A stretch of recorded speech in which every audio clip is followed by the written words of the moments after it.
Starting in the hip hinge setup, we're going to take 2 dumbbells, placing 1 in each hand at a slight angle.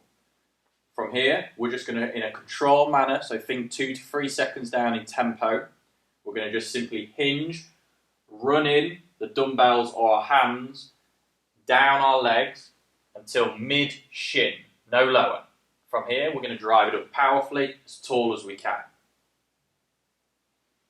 So smooth, not too quick, and drive. And we want to feel like we get tall at the top, and we're doing that through the ground, driving through the legs.